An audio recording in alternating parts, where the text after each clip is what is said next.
Friday, January 26, 2024. Sorry. This is the hearing of the Connecticut Board of Pardons and Paroles. The following board members are present this morning and by stating their names on the record, certify they have reviewed all statutorily required documents and available pertinent information in preparation of this hearing. Good morning, panel member Dorgan. Good morning, Joy Chance. Deborah Smith Palmieri. Also present is the Office of Victim Services. Please state your name and inmate number for the record. Baker 434661. This hearing is being conducted in consideration of the parole application for Marcus Baker, inmate number 434661. He is serving a sentence of 10 years jail, 5 years to serve, followed by 10 years of probation for child porn second and risk of injury. As of today, records reflect the parole eligibility date of December 10, 2022. There is victim input in this case. There is an offender accountability plan for the offender. It has been reviewed and shows the offender has completed voices, track 1, and is a janitor. Utilizing the statewide collaborative offender risk evaluation system, the offender's overall score falls within the moderate range of risk for recidivism. And utilizing the static 99R, the offender's overall score falls for sexual offense recidivism falls within the moderate to high range. Mr. Baker, this is your opportunity to express to the board why you believe you should be granted parole. You may begin. Thank you. I believe I should be given parole. I learned a lot about how what I did impacts people, and from both sides.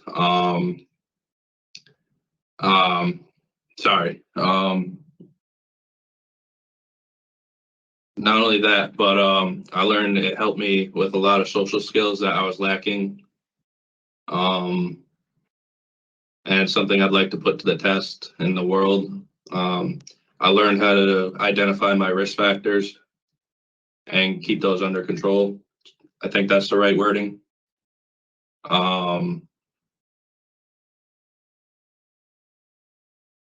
And I have, other than that, it's just family responsibilities that I want to get back to and help out with.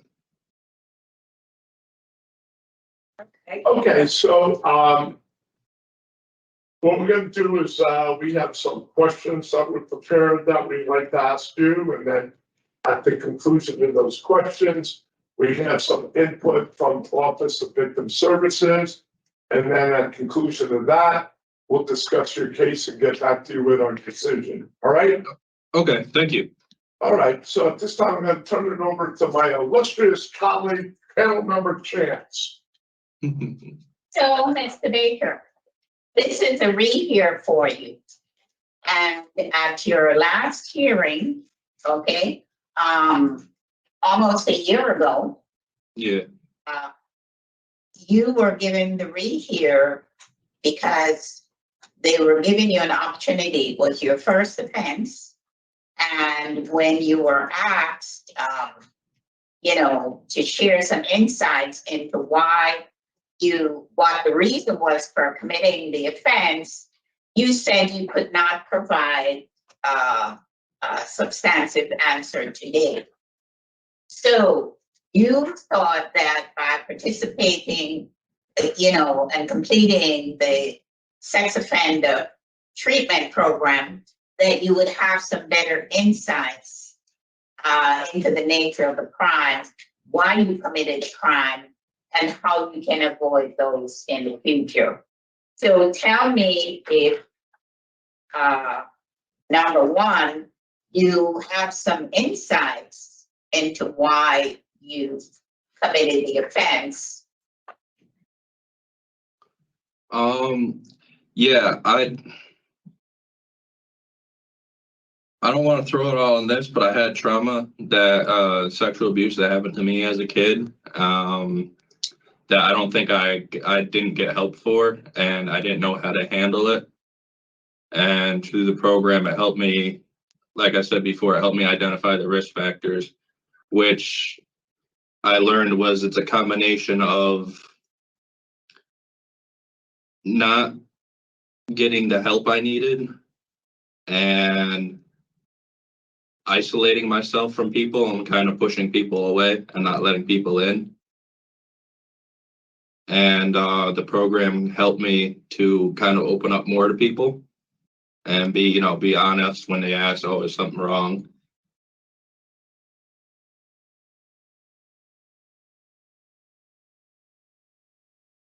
So, what do you see as your risk factor? Kind of letting my mental health get the best of me, sink into my depression, and just like isolating myself and closing myself off to the world and just being in my own little bubble, essentially. So you need to address your mental health, your isolation. Yep. What was the other one? It was just those two. It's kind of staying in my own personal bubble and kind of pushing people away and not discussing things. Okay, so that would come under isolation. Yeah. So how would you address these two areas? I'm gonna try and be more excuse me if I'm not using the right term, but I guess I'd be more proactive in my community. Try and get out more and not, run and hide when someone, when one of my friends says, hey, you want to go do this, or a family member says, hey, you want to hang out or something. And one of the things that I wanted to do when I get home was also, get a private therapist to discuss my issues, because I'm kind of coming out of my shell now. I'm not exactly comfortable with doing things in a huge open group. Yeah, but I got to know. Okay, so to address your mental health, you would do individual therapy. Yeah. Okay, keep going. But the program helped me start. It was pretty much like opening a door to allow me to conversate with people more, because I've always been shy all my life. So, and I've never liked being the center of attention. And sorry, I lost my train of thought. Yeah, We're talking about a program and it's helping you to open up to communicating with others.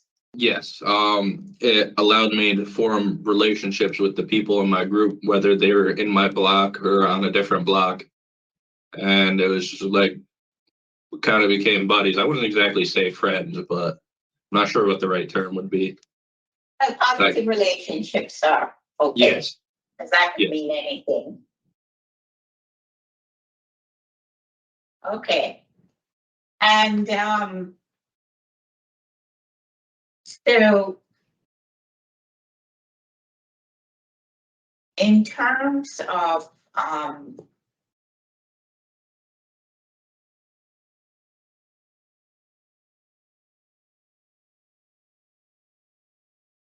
so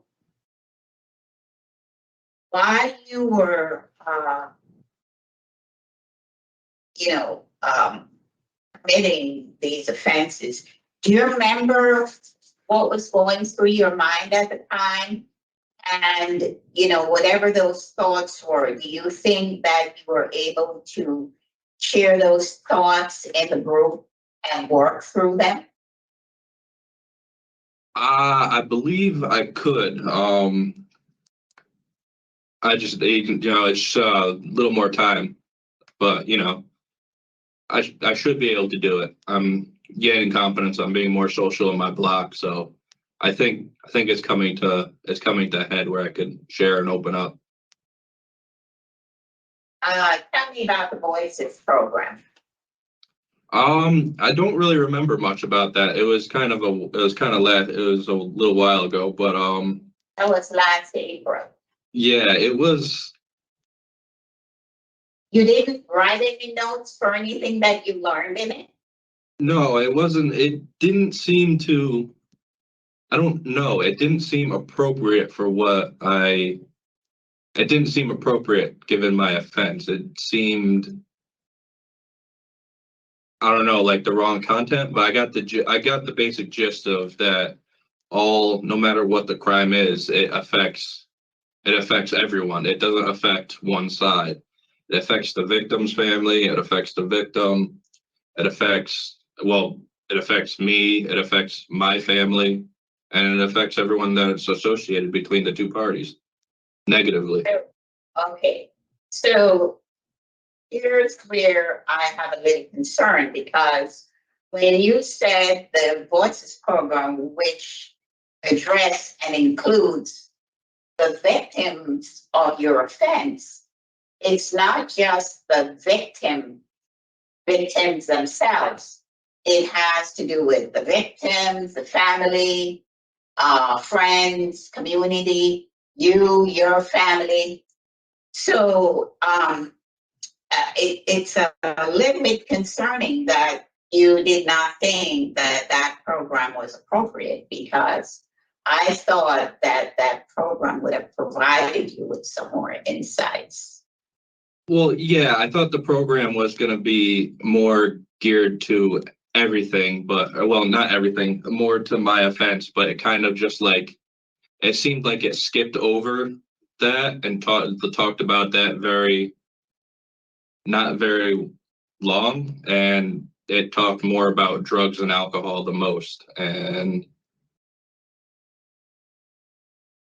Yeah, keep talking. I didn't find it helpful for me per se. I mean, it did a lot. It did give me some insight onto victims in general, but I just didn't think it applied equally to all victims. You feel that because the focus was it on substance abuse, Yeah, and you've indicated that you have no problems with substance abuse. no, I do not. What about some of the other people in the program? What did they work on anything or talk about anything that you could have related to? No, no, everyone just kept quiet and nitpicked the whole class. Like they didn't really want to be there. Like they just had no interest in being there and being like, oh, well, this doesn't make sense. Why are we covering this? But did it give you any help in understanding from the victim's perspective why what you did was wrong? Yes. Yeah. Again, that there were several victims, not just the actual victims. Correct. Like I said before, my family, the victim's family, friends, family, the community.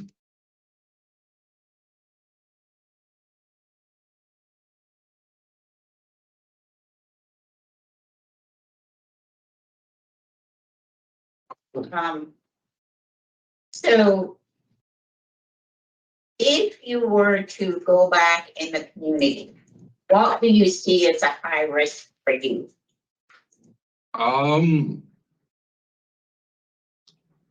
Pretty much, just my risk factors is letting my mental health get the better of me, and just being in a depressive state and isolating myself and pushing people away. I think that would be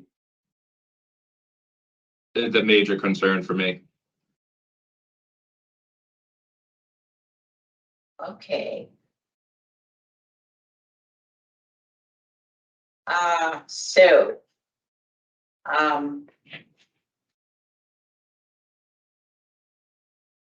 who do you have for support in the community?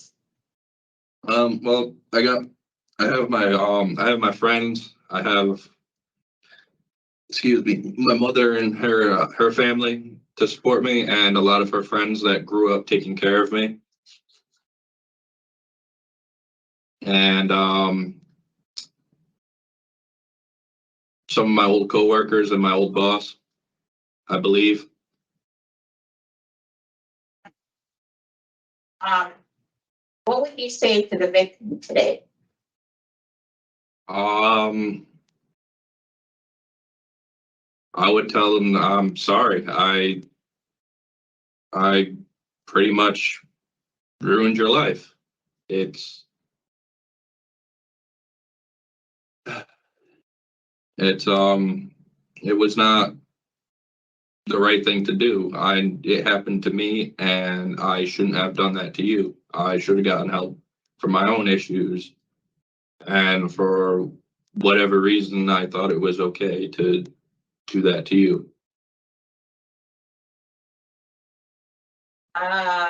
So you were 19, right? At the time? I'm not sure. I think so. Yeah. Yeah, I How old believe are so. you now? Pardon? And you just had a birthday a couple weeks ago. Yes, last week. So how old are you? I'm 28 now. Okay. And, so how much growth do you think that you have, how much knowledge do you think you have gained during the time when you committed the offense and today, as you're sitting here, 28 years old? I believe I gained a lot of insight on what I was doing and what I did and how it affects people and how selfish my choices were, for I guess for a lack of a better term.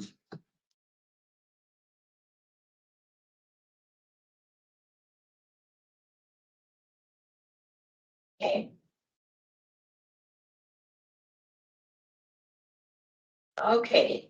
Well, thank you for answering my questions, and I'm all set. You're welcome. Okay, thank you very much there, panel member Chance. Now I'll turn it over to my colleague, panel member Smith Palmer. I just want to follow up on one thing that you talked about earlier on. You said you learned that you were lacking social skills. Can you tell me how you feel your social skills have improved? Well, I don't shy away from conversation anymore. I seek out conversation with people.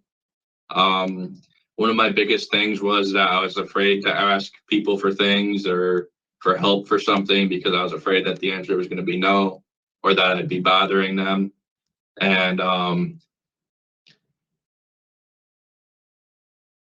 I've learned to open up to people on certain things and talk to them about, more personal matters.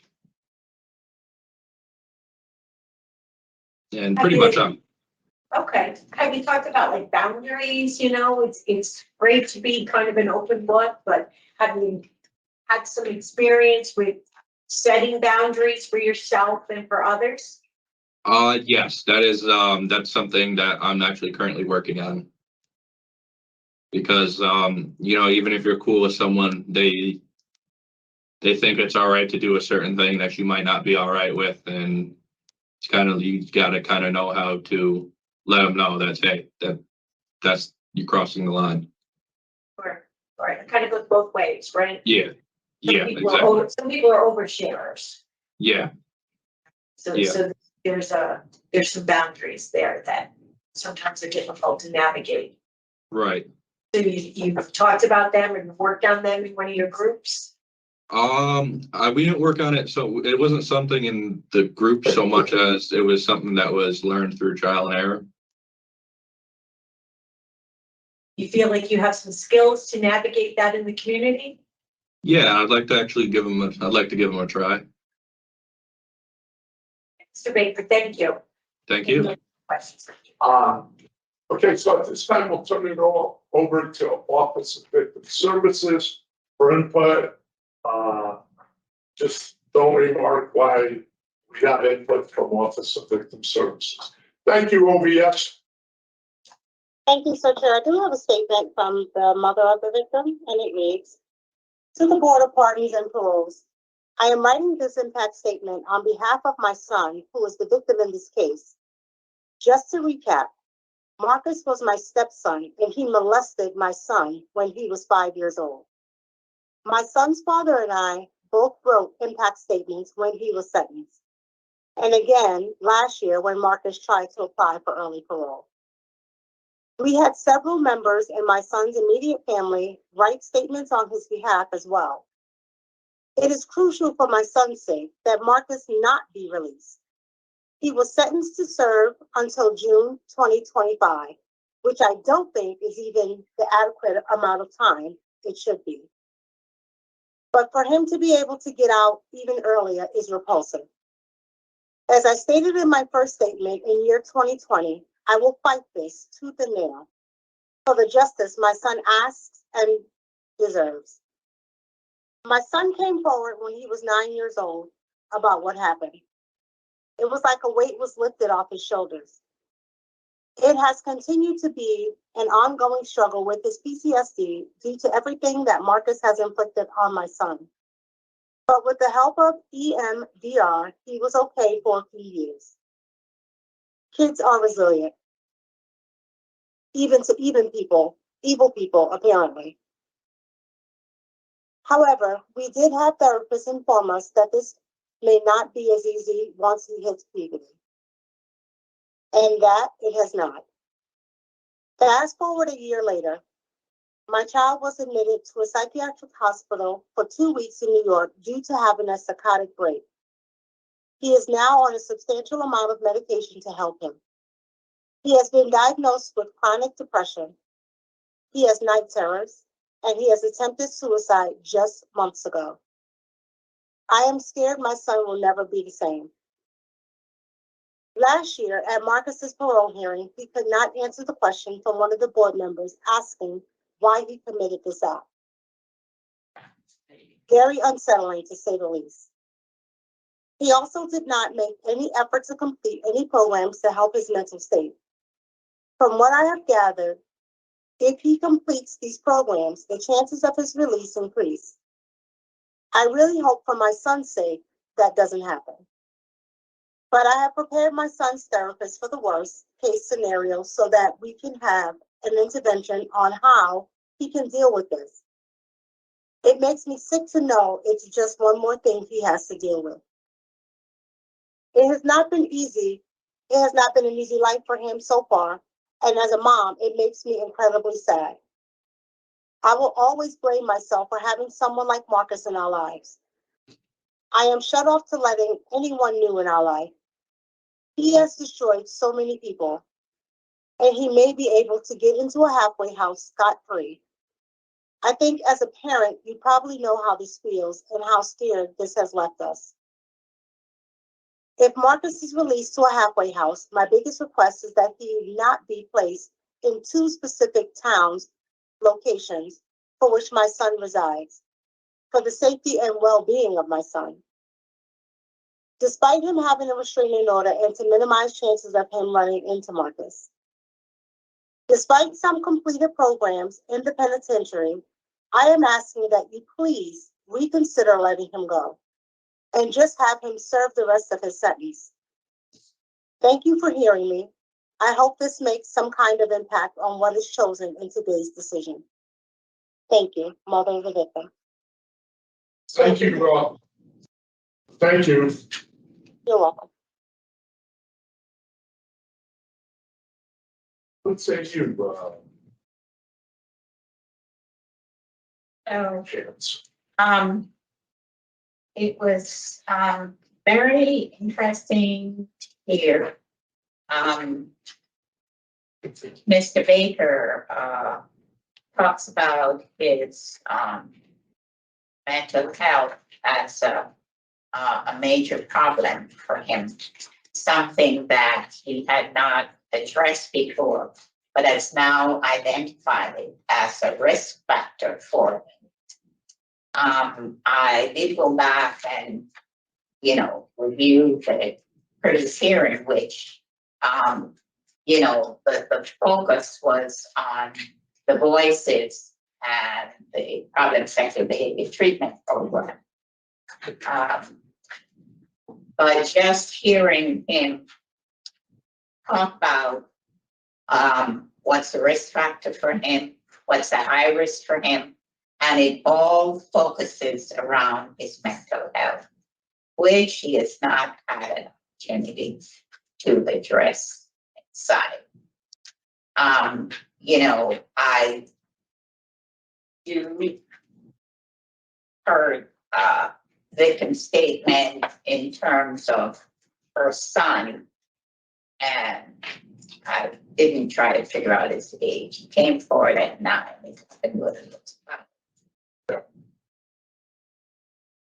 So he might be around what, 13, 14? Yeah.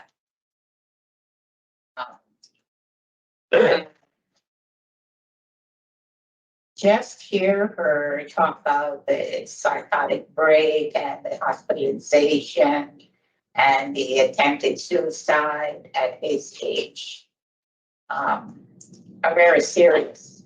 I know that she mentioned that there were 2 towns that if we felt that we were going to, that she went to that blend, and I appreciate it. But the other concerning fact for me was the Voices program, when she did not think that it was appropriate for him based on his offense. That kind of threw me off a little. Although when I did, explain to him what the Voices program is, he did add that, yes, at first he thought it was just himself, but now he knows it's a victim and the victim's family and his family, etc. So those 2 areas were concerning. And so he has 10 years of probation. He has another year and some months to go before he goes on probation. And so I'd like, He had a mental health evaluation. He was evaluated. Yeah. but I'm just saying, he is now identifying it. What's difficult for me is, in these cases, when it's a rehearing, right? And none of us were on that original panel, but, they asked him to do some things and, take additional programming, does that, and then, And it comes with the job, and then on the other side, you have the victim impact statement, right? So, Brings him back again. I can't speak for both my colleagues, but I'm sure it's the same thing. It weighs on us, right? So, and then to try to make a constructive decision as we move forward, sometimes it's difficult. So, well, I know what my decision is, but I would like to hear feedback from. And, there's a couple of factors. So if this is a rehearing, Mr. Baker was asked to go back and do the longer version of the treatment, of the sex offender treatment. So he did 36 weeks of treatment. He did the Voices program. I agree with Ms. Chance. I was a little bit perplexed. Yes, Very not make the connection, but I thought he did a good job of sort of bringing him to a place where I think he didn't realize maybe how it applied, but he did learn something from the program. He learned the effects of these types of, on all offenses, how they have their ripple effect, as you like to say. He does have about a year and 4 months left to his sentence. One of his risk factors, one of his needs is education. So I think that could add to a little bit of a disconnect. I appreciate Ms. Chance's point that he's able to identify mental health as his risk factor. I think the other side to that is he is able to identify it and understand that that needs to be a good portion of his focus in the community. That going forward, needs to work on social skills, which I think goes to the first offense of the child pornography. And and, learning to live in the community, with other people and how to interact with them appropriately. It is a tough case because he did what the prior panel asked him to do. And I think it was through the additional programming that he's come to appreciate one of his needs is mental health. Now, the other side is the victim, who is obviously struggling. I think regardless of what we do today, the victim is going to have a lifelong struggle with that. But you know what was interesting? When they gave at the last hearing, so the victim, based on what the mother said, developed some forms of anxiety, had that psychotic break, and tried to, take himself out between then and now. So it's the thought that the rehear date was coming up that, concern based on what the victim's mother said. So for me, that was concerning. And the fact that I was pretty taken back by the Voices program. But, after leading him to understand what it was about, he did highlight as his risk factor his mental health. In taking everything into consideration, I would be in favor of granting his parole today. He has no criminal record. He has addressed all of his risk factors as what that were identified. He did a long-term sex offender treatment program. We don't often see that.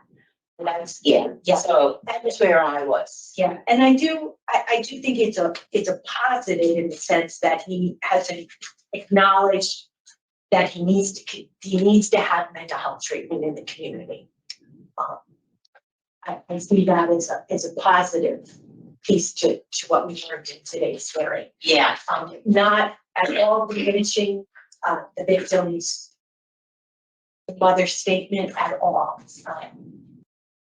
And there's a protective order. Yeah, and I agree with you there because that's what my head was going, because when I looked at the date of the mental health, it was in 2022.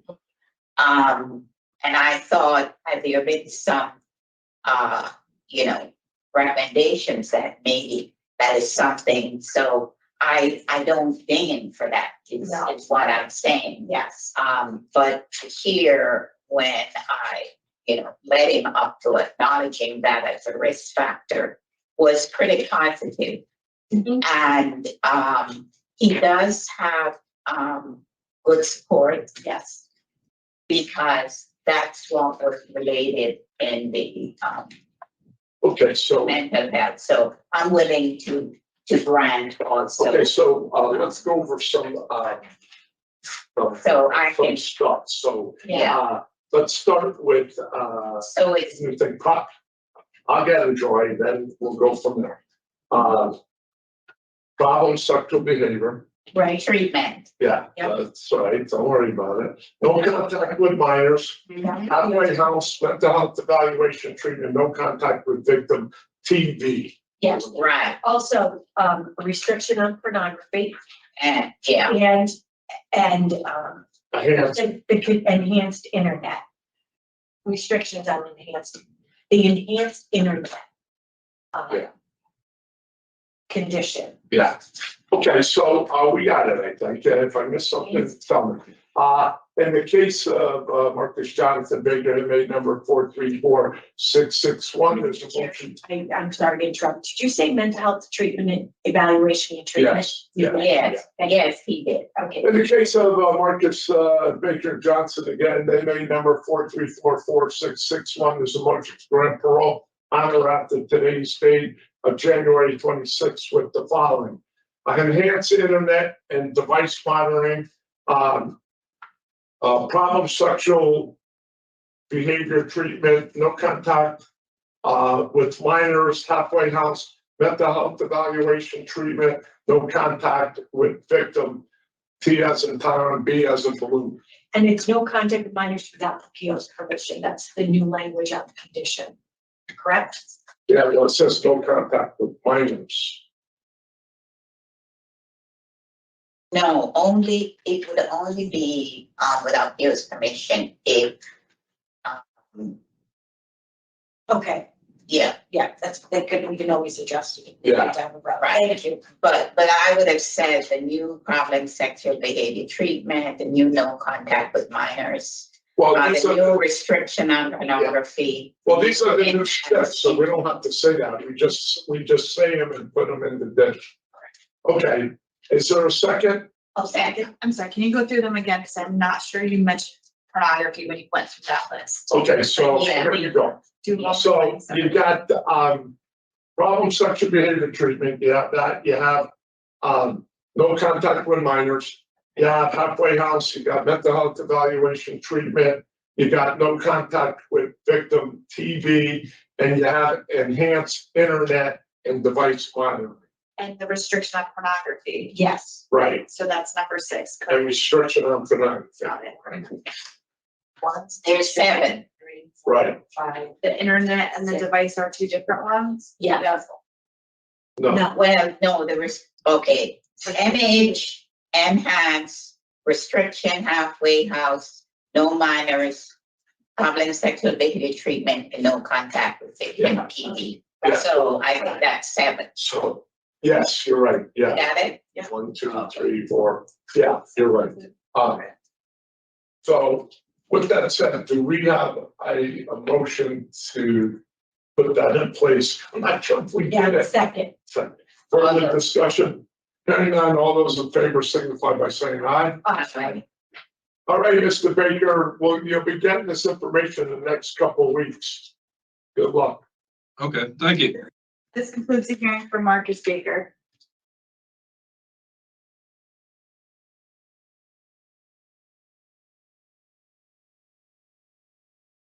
Keep it open, on my, All right.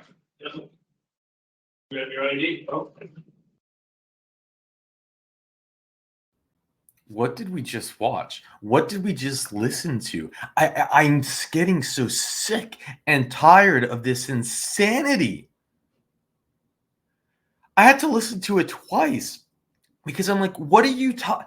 You're talking about the victim who they just went to say that she had to get taken to the hospital because, and then you're talking about that and you're saying, yeah, the anxiety of having to go to this parole hearing. So let's just let him out.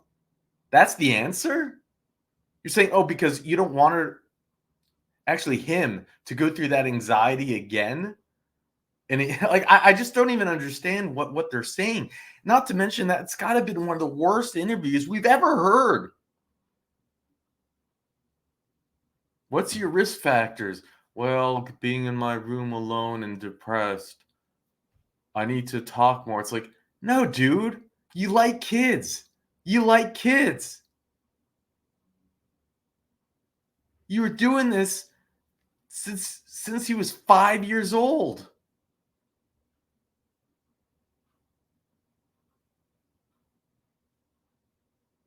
You know what they found on his phone? They found loads and loads and loads of CP. Kids as young as 4 years old. Someone like this could ever be a low risk score? Are you guys nuts? He's as dangerous as it possibly gets. He is the most dangerous child predator. And a judge gave him 5 years. Why?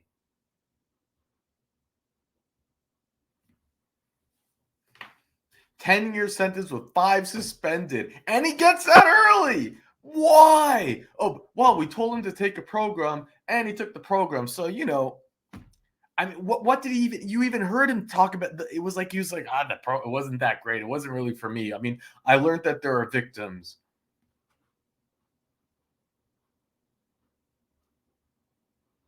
You can't make this stuff up. You just can't make it up.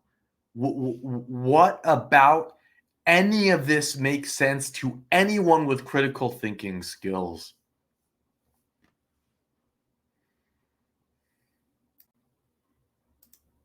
In March, acting on a tip, Baker had communicated by text with a relative about illegal activity. Police obtained a warrant to search his phone. Baker reluctantly turned over his phone to the state trooper after he was presented with the search warrant.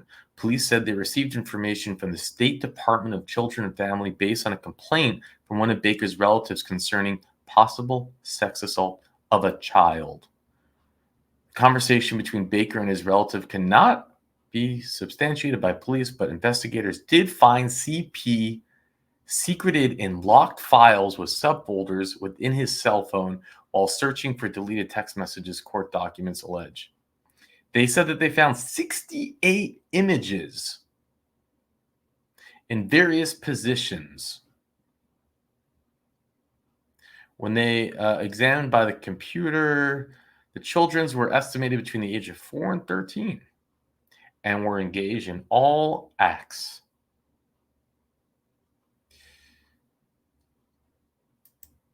Thank you, Richard, for the info.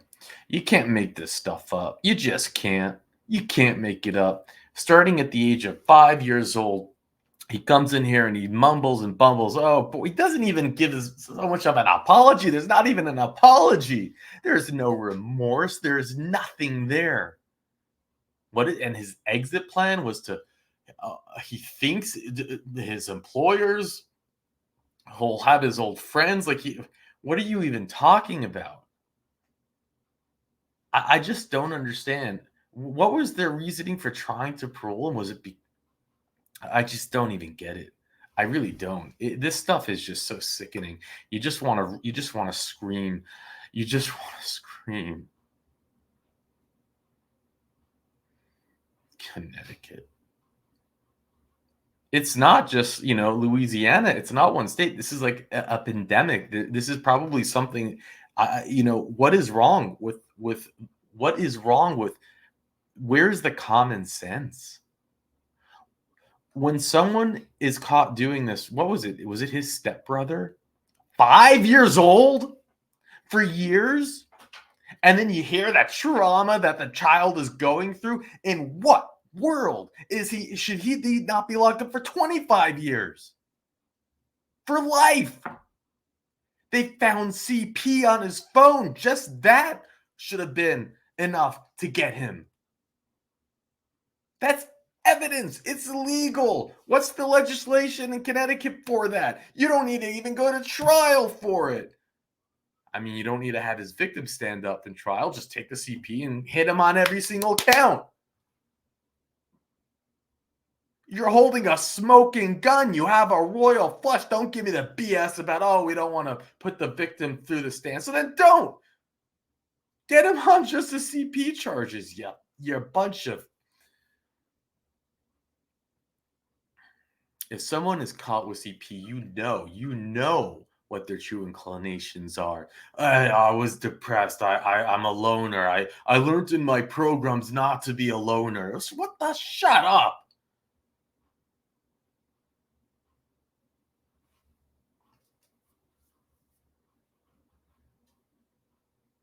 It's unbelievable. It truly is unbelievable. If you were curious what the board members look like, I figured I'd show you. So we have, she's like the grandmotherly sounding woman. He's, of course, the man here. And then I don't know if it's her that's talking or if it's, I'm not entirely sure who this is because I'm pretty sure it's just 3 board members. Minors conditions. But maybe at some point we will we'll go over who they are and we'll go over their bios. It's taken me, this entire process is taking me.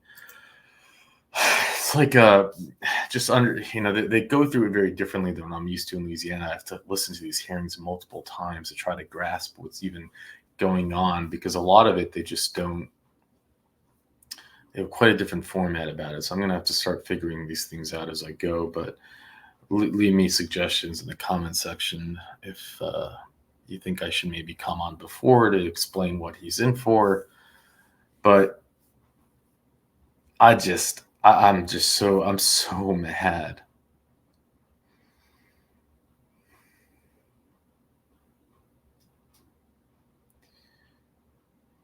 It's you probably wouldn't believe it if you didn't see it, and here it is. Monsters exist, and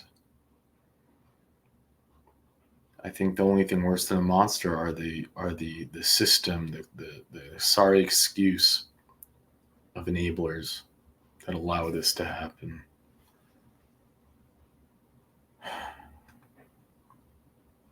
Just can't do it.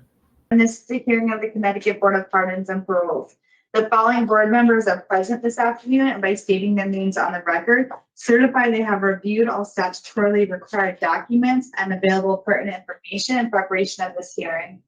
Good afternoon, panel member Dargan. How you Good doing? afternoon, Joy Chance. Deborah Smith Palmieri. Please state your name and inmate number for the record. Jonathan Espada, 390106. This hearing is being conducted in consideration of the parole application for Jonathan Espada, inmate number 390106. He is serving a sentence of 15 years jail, 5 years to serve, followed by 3 years of probation for sale of narcotics, violation of protective order, and risk of injury. As of today, records reflect a parole eligibility of February 23rd, 2024. There is no victim input in this case. There is an offender accountability plan for the offender. It has been reviewed and shows the offender has completed the domestic violence program, tier 2, and is currently participating in aftercare. Utilizing the statewide collaborative offender risk evaluation system, the offender's overall score falls within the high range of risk for recidivism. Mr. Espada, this is your opportunity to express to the board why you believe you should be granted parole. You may begin. Because I know and I've worked on not being the same man I was when I came through those doors. And I'm also attending AA, NA, and you know, with the programs, they don't help me a long way. They help me understand the things that I was blindsided before too. That I wasn't, you know, I was ego-based and too prideful to admit. You know what I'm saying? I'm not afraid to actually ask for help this time. And the program done help me realize that.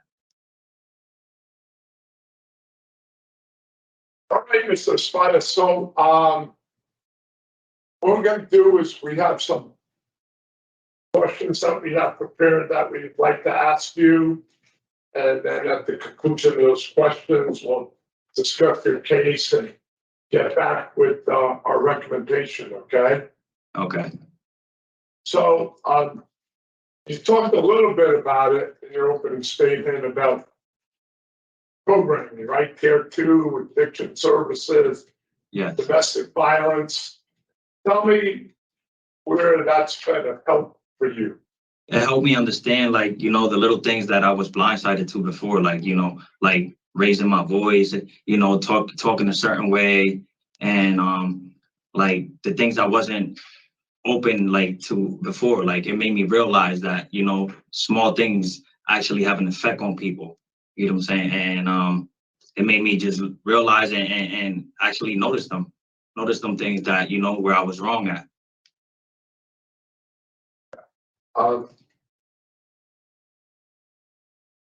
So, if I read this right, that there was a protective order in place, but you were still with this individual. Is that accurate?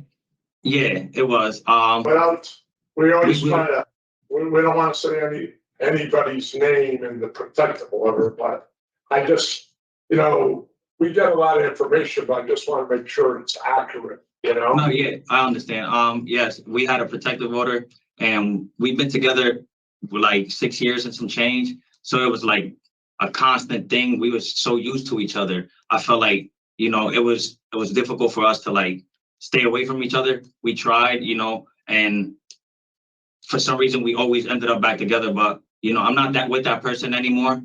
I'm not with that individual anymore. So it's like, Were there children involved with this individual too? yeah, Okay, so you're co-parenting, because I bring that up because, you know, when you are released, you gotta make sure you're not in violation. no, yeah, we don't have a protective order anymore. We don't have a Okay. protective, and plus I'm not in contact with that person. You know, like me and her just went our separate ways, and she's living her life, and you know, I'm doing mine. Well, I'm with, I thought, were there children involved with both of you or no? no, yeah, I was just their stepfather. Okay. I guess that makes it a little easier. So, you were on probation at the time of the offense, right? Of this. Yeah, I had just finished 3 years of parole, no problems. I was completing 3 years of probation. I was on my last year, and then I caught a violation. And they had me doing groups. I was almost finished with that, but I got caught up in this incident now. Okay. So I also read that some letters of support and you have a job offer. Yes. Okay. And you seem to get a couple of knucklehead PRs, right, for security tampering. Yeah, I mean, the tickets was like something I feel like it was out of my control. I couldn't, that's why I signed off to them, because I didn't really want to like sit there and argue about something that I know I have no control over, and that I know I didn't even know it was a thing to get a ticket for somebody else incarcerated in another jail, and their family sent me a message, and I just wrote them back, and they gave me a ticket for that. Okay. So what do you think you might need help with when you are released, right? Because it looks like, you know, your past prior parole, because you were released, you had some failures in the past. I feel like the groups help me a lot. If I could attend groups, you know, when I get out also, I would love to, you know, so they could keep me focused. And I feel like the groups help me understand like the things that I wasn't realizing before, that I was blindsided to before, you know, not admitting, being so ego-based, you know, self-centered, always worried about myself. You know, I actually take the time to work on myself and realize where I was failing at. Because I wrote down, and I wasn't sure, because sometimes in the computer we see a couple of different things that, first I had 5 years, but it looks like it's 3 years probation for following. Yes. Okay. And that probation is there to be of help for you, okay? Yes. And when you have issues, because like I said earlier, you were on probation at the time of the offense, right? So you don't want to be back before us, right? So, all right. Well, thank you for answering my questions. I'm going to turn it over to my colleague panel member, Chance, for further questioning. You're welcome.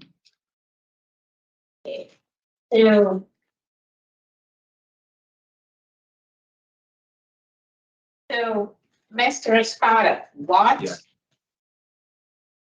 What do you see, in terms of going to be different this time than before, when you were given all those other opportunities and you didn't do so well? That I didn't utilize them as I should, you know. This time I'm not afraid to ask for help, you know. Even though I had 2 programs to do that, they asked me to do, I felt like I needed more than that. So I took it upon myself to put in for aftercare, AA, and NA. So like that, I could feel like, you know, I could understand more. I could get more of a feeling and understand of the things that I wasn't understanding before. Well, I mean, you're 31 now, so, and you're gonna be 32 shortly. And you've just been on a continuous rampage. You turned 25, you know, 6 years ago, but, you know, you still continued. So it's not like, your brains hasn't fully developed, because it did. And, in terms of the violation of the protective order, you were living with the victim when you know there was a protective order. Yeah. And now you have a current girlfriend. So, I'm trying to understand where your thoughts and your thinking process is in terms of, how you go forward with your life. Being incarcerated this time, it actually opened my mind more, other people's, situations made me realize that, older people that's in here too, made me realize, like, if I don't change it now, if I don't put the work in now, the footwork in now, I'm gonna be doing the same thing they're doing. Keep coming back, and I felt like I needed to change that. So I felt like, I put in the footwork in, so that way I won't see myself back in here. So you completed the domestic violence program, I don't know, maybe 9 months ago. Yes. So what are your takeaways from here? What skills did you gain from here? The what? I didn't hear you. So sorry. The domestic violence program. What skills did you learn or take away from there that would prevent you from getting into a domestic violence situation again? Oh, taking a minute, talking about it. If things get out of hand, just try to work around it, talk, communicate, try not to yell. You get what I'm saying? Like, the communication is different. Like, But if there's constant yelling and neither of you are hearing each other, what is it that you need to do at that moment? walk away, walk away. Give it a minute, give each other some time, so the situation could just, not escalate to something worse. And just it's a lot. It's so many things running through my mind right now. Okay, so with tier 2, you said that marijuana and alcohol were the only 2 drugs. What was that? Marijuana and alcohol. Yeah. Okay, so what did you learn from tier 2? Tier 2, I learned where how the drugs affected people, the things they had to do, and the things they was giving up. You give like when they needed the drug, because some people can't just up and stop doing the drug. It's harder for certain people. Like, they constantly need it, and it just made me realize where the things that people got to do, to get that drug and feed their addiction. So you're attending any meetings. Are those very helpful to you? Yes, very helpful. So what happens when you go back in the community? How do you maintain your sobriety? I'm gonna do my best to see if I could find any groups that I could attend, so that way I could stay focused and keep myself working and not be doing the same mistakes I did before. What about a sponsor? A sponsor, my family. I got a great support system. I got a great partner, and I feel like they've been through this journey with me, and they've been real helpful. How long have you known your new girlfriend? I known her for some years, but like when I came to jail, me and her got in contact again, and after a while we just started talking and actually got into a relationship. Okay. So one of the other things that I read is that you realize the impact of selling drugs to your community. Yeah. Talk a little bit about that. It really, it made me realize, like, I had schools around. I had certain situations where it's not. At the time, I was so addicted to, like, the fast life and looking at the things that I didn't have, not realizing that I was doing fine without it. because I was home almost like 8 years. You know, I was doing well without it.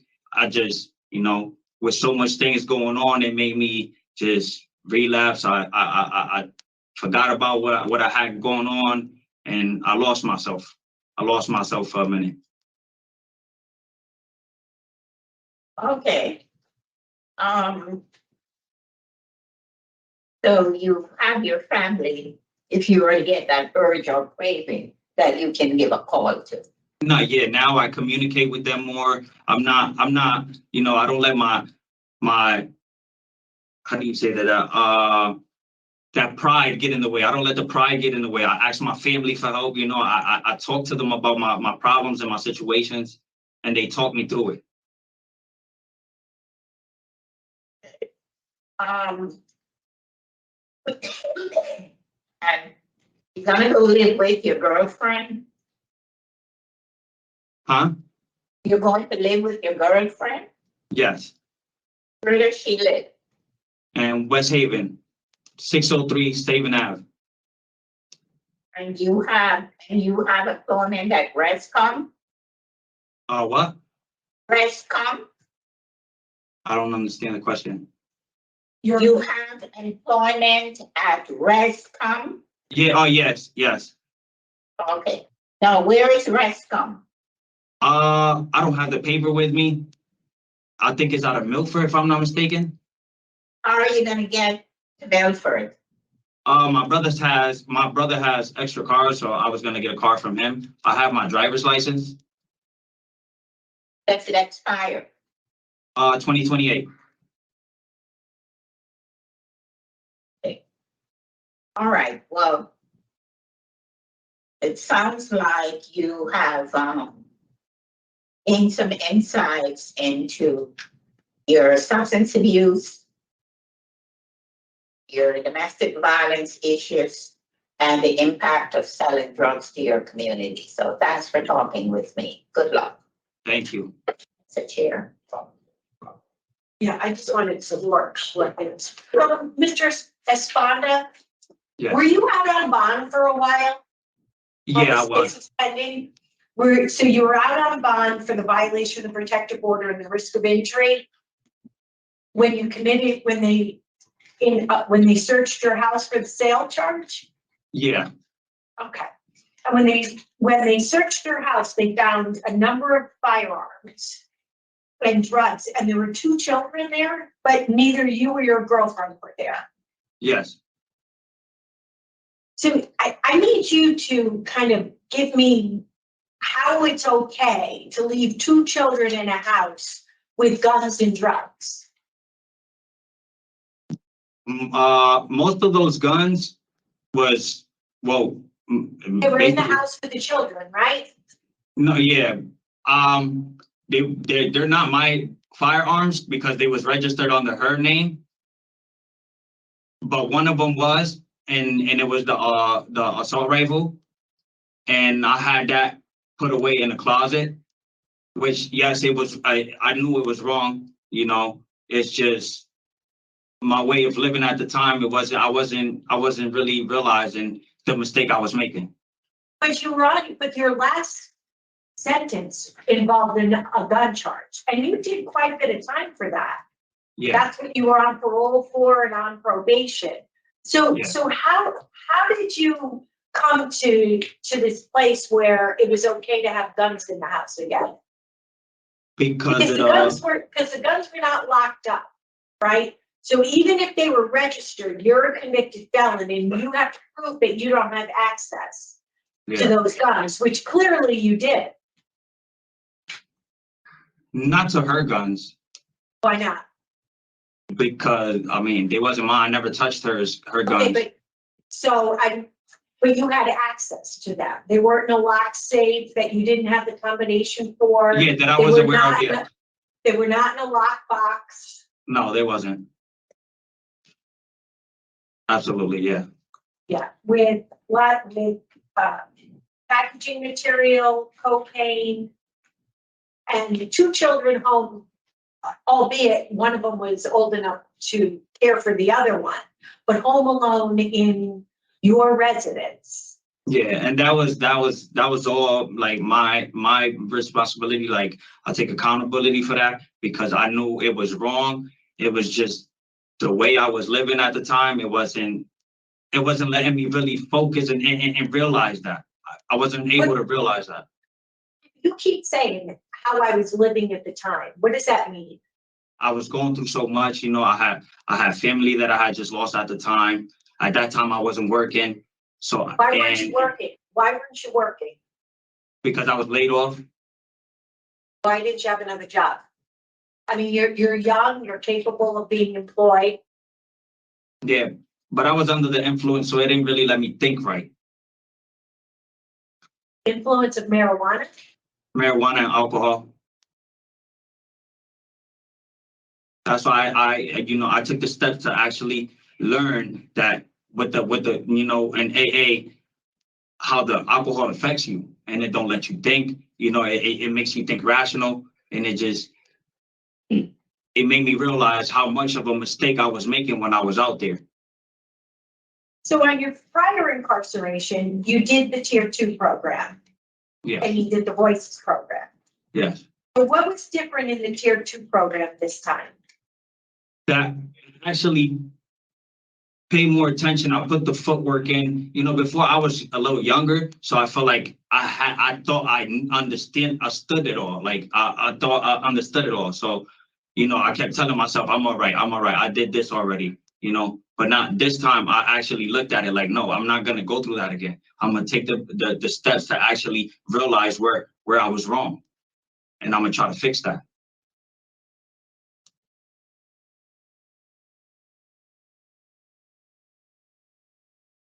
So while you were out on bond, were you doing anything other than selling drugs?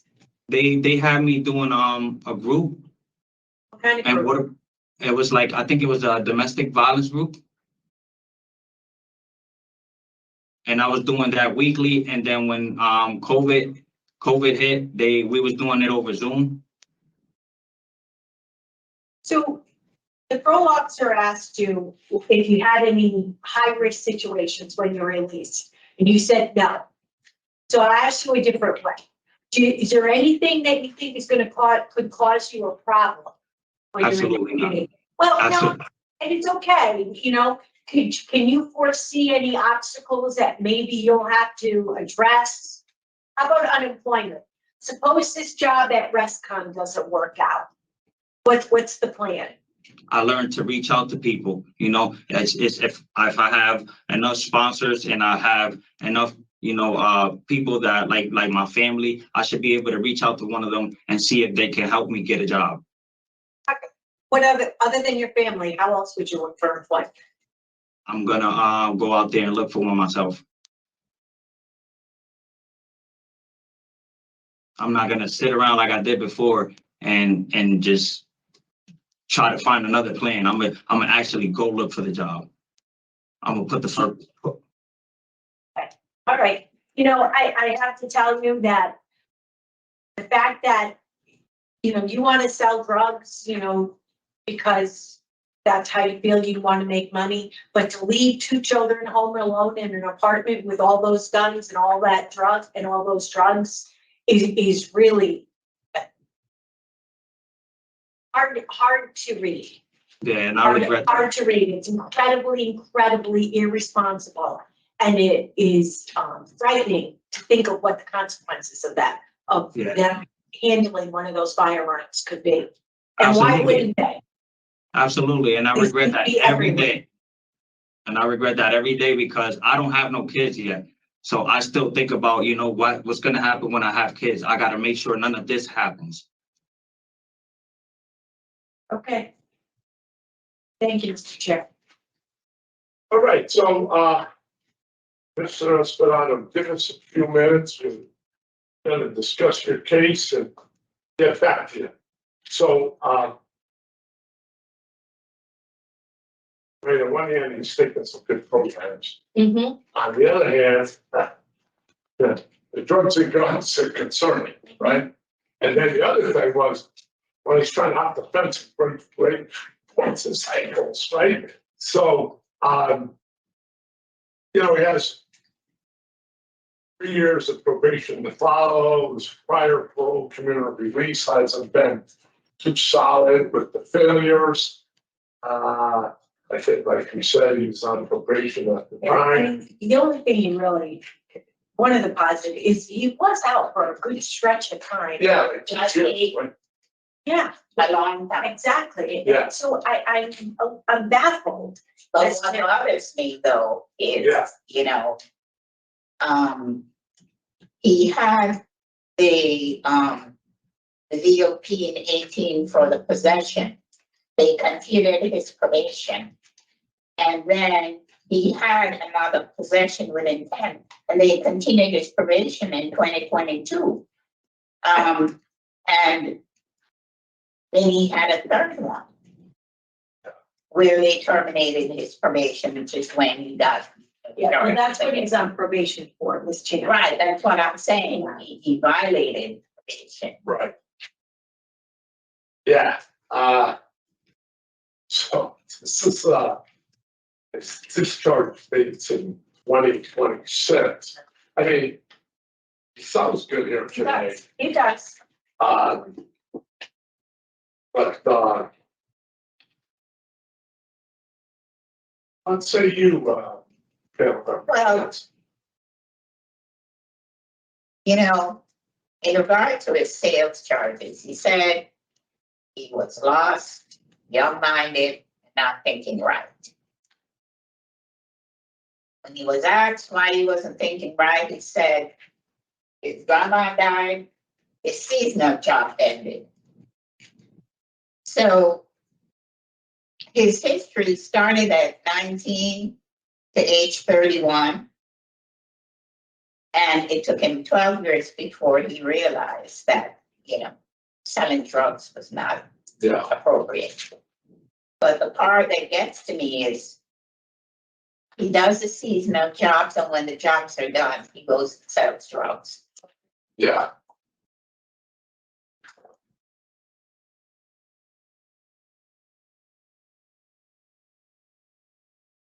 So I got where you went with your questions. I knew my call was coming on, so I had to, Yeah, but I, you know, and he maybe, I'm looking at the percentage report, which shows his earnings. For those employments, so, I mean, it's not great, but. I think it's somewhat livable for the amount of hours that he worked. it was pretty decent wages. Yeah. Yeah, I was I'm making $40 an hour. goodness gracious.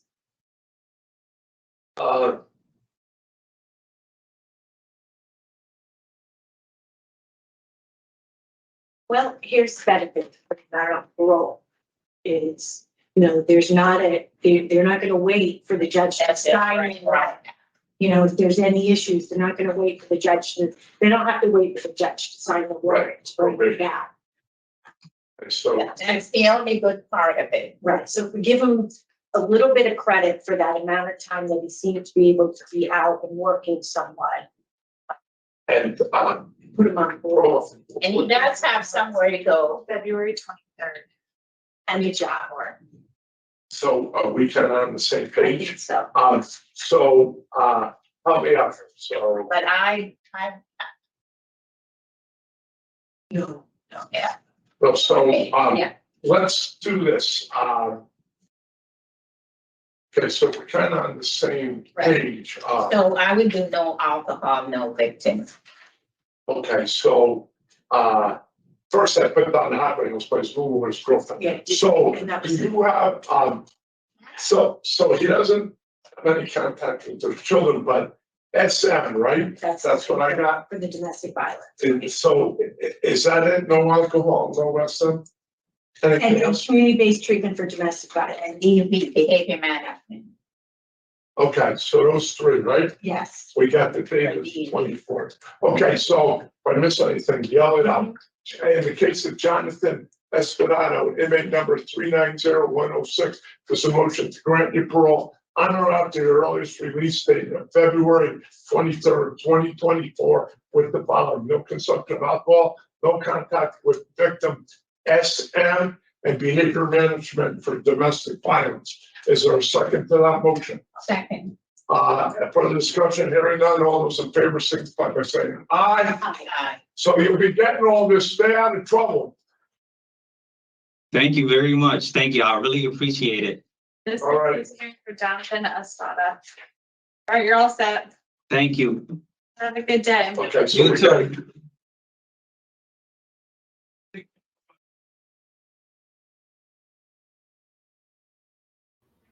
Again, all I'm seeing in the trend of Connecticut is this light sentences. This guy's got a long track record. Now I'm going to have to read it to you because every single article, if I screen share it, it shows an address, and I don't want to violate YouTube's conditions. Thank you, Richard, for providing it. But wait till I read this out, and then you tell me how you feel about the idea that he got a 5-year sentence and early release. So the first, it's like 6 areas. So first we go to, he has on January 20th violation of a protection order. So it was basically, he was like stalking his girlfriend or someone who didn't want to be stalked. That was January 20th, 2018. Then you fast forward to 2 days later, and he was charged again, criminal violation of protection order on January 20th. So this is 2 days later. His vehicle was stopped during an investigation. They learned that he had a protective order against him. The female victim was inside the car with him. That's great. He was quickly released on bond. Then you fast forward to October 22nd. October 22nd. October 5th. 2 counts of first degree. So I guess it's like a year later. 2 counts of first degree threatening. 1 count each of injury to a child. 2nd degree breach of peace. 1st degree criminal mischief. He was released after posting on October 22nd. Then we fast forward to, now this is all the way in 2020. Risk of injuring a child, 2 counts, 1st degree, threatening, 2nd degree, breach of peace, 1st degree, criminal mischief. That's October 5th. Okay, so that's the same charge we just read. All right, fine. Then November 17th, violation of a protection order again. And you're just saying, what is it? It's all just a joke, right? I mean, imagine if something happened to her.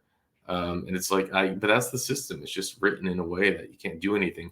And guess what happened on December 27th again? Violation of a protection order. What a shock. And eventually he gets 5-year sentence, for what's his initial crime? It's for selling.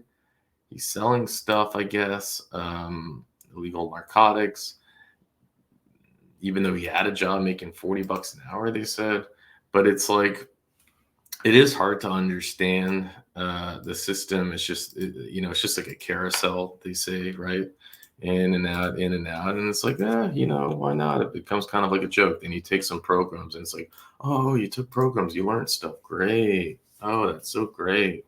And it's like, why are there, this board, they really don't ask great questions. It's quite annoying, but it's like, why are there weapons in the house with your kids, there, and they're not locked? And it's like, oh, well, it was my girlfriend's weapon. It's like, what?